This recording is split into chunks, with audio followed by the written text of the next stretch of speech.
જય શ્રી કૃષ્ણ મિત્રો। તો આજની કથા છે એવા મહાન ભક્તની જેમણે રામચરિતમાનસ લખીને આખી સંસ્કૃતિને રામ ભક્તિમાં ઢાળી દીધી।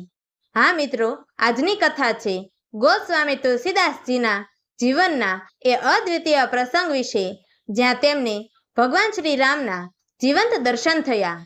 શું તમે ક્યારેય વિચાર્યું છે કે તુલસીદાસજી જેવા મહાન સંતને પણ ભગવાન શ્રી રામના જીવન દર્શન કેવી રીતે થયા હશે?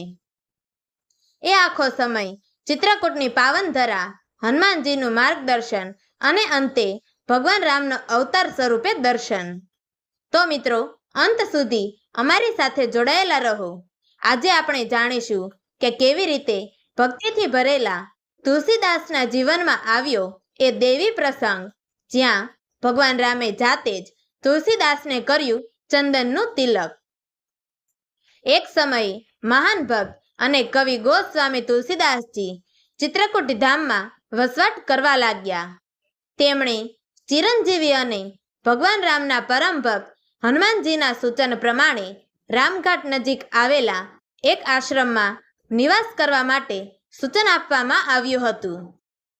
તુલસીદાસજીએ આ સૂચનાને શ્રદ્ધાપૂર્વક સ્વીકારી અને ચિત્રકૂટના સુંદર અને પાવન ધામમાં રહી ભક્તિ માર્ગ પર આગળ વધવાનું નક્કી કર્યું। એક દિવસ તેમણે ચિત્રકૂટમાં આવેલા પ્રસિદ્ધ પર્વત કામદગીરીની પરિક્રમા કરવા ગમન કર્યું। પરિક્રમાના સમયમાં તુલસીદાસજીએ અચાનક એક અનોખું અને દૈવી દ્રશ્ય જોયું। બે સુંદર અને દિવ્ય રાજકુમારો, જેમાં એક શ્યામ વર્ણનો અને બીજો ગોર વર્ણનો હતો, લીલા રંગના શણગારેલા વસ્ત્રોમાં સુંદર ઘોડા પર સવાર થઈને તેમના સમક્ષથી પસાર થયા।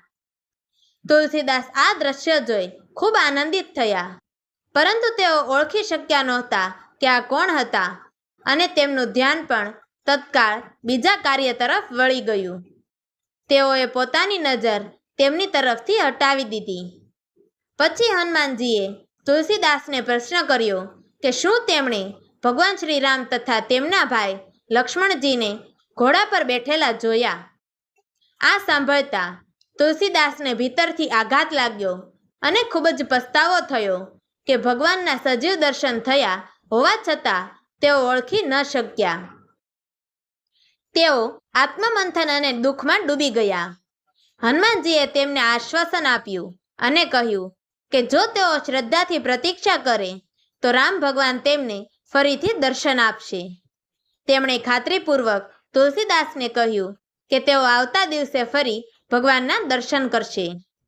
પછી આવતા દિવસની સવારે, જે બુધવાર હતો અને હિન્દુ પંચાંગ અનુસાર માઘ મહિનાની અમાવસ્યા હતી, વિક્રમ સંવત 1607 તરીકે કેટલાક વિદ્વાનો દ્વારા ઉલ્લેખિત તુલસીદાસજી ચંદન ઘસવાનું પવિત્ર કાર્ય કરી રહ્યા હતા। એ સમયે એક નાનો બાળક તેમની નજીક આવ્યો અને ભોળપણથી તેમના કપાળ પર તિલક કરવા માટે ચંદનની માંગણી કરી। તે સમયે હનુમાનજીએ તુલસીદાસને સંકેત આપ્યો કે એ બાળક કોઈ સામાન્ય બાળક નથી, એ સ્વયં ભગવાન રામ સ્વરૂપે આવ્યા છે। આ વખતે તુલસીદાસ ખૂબ સતર્ક અને આત્મસચેત રહ્યા। તેમને તરત જ ભગવાનના દર્શન થયા અને તેઓ ભક્તિભાવથી અભિભૂત થઈ ગયા। તેમની આંખો આનંદથી ભરાઈ ગઈ અને હૃદય હર્ષથી ભરાઈ ગયું। તુલસીદાસ ભગવાનના દર્શનથી એટલા મગ્ન થઈ ગયા કે તેઓ ચંદન ઘસવાનું કાર્ય પણ ભૂલી ગયા। ભગવાન રામે પોતાના હાથે ચંદનનો તિલક પોતાને લગાવ્યો અને પછી તુલસીદાસના કપાળ પર પણ ચંદનનો તિલક કરીને અદૃશ્ય થઈ ગયા। આ ઘટના તુલસીદાસના જીવનની શ્રેષ્ઠ દૈવી અનુભૂતિમાંની એક હતી।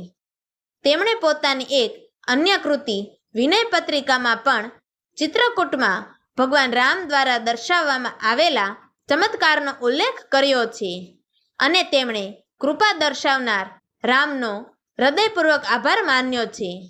તેમણે લખ્યું છે કે ચિત્રકૂટમાં ભગવાને તેમને જે દૈવી દર્શન આપ્યા એ તેમના જીવનનું સૌથી મોટું પાવન પ્રસાદ હતું।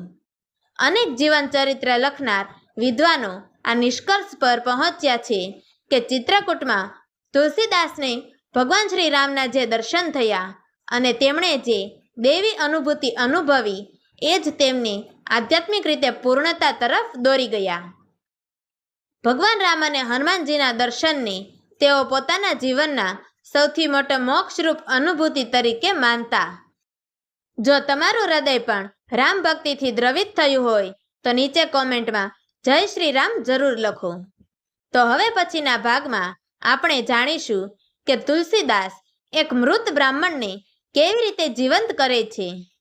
તો મિત્રો, તમને અમારી આ વાર્તા પસંદ આવી હોય તો અમારી ચેનલને લાઈક કરજો, શેર કરજો અને તુલસીદાસજીની અન્ય રસપ્રદ વાતો અને ઇતિહાસની કથાઓ જાણવા માટે નીચે આપેલા બ્લેક બટનને ક્લિક કરી અમારી ચેનલને સબસ્ક્રાઇબ જરૂરથી કરજો. તો મિત્રો, અમારી આ વાર્તાને છેલ્લે સુધી સાંભળવા માટે તમારો ખૂબ ખૂબ ધન્યવાદ. જય શ્રી કૃષ્ણ. હર હર મહાદેવ.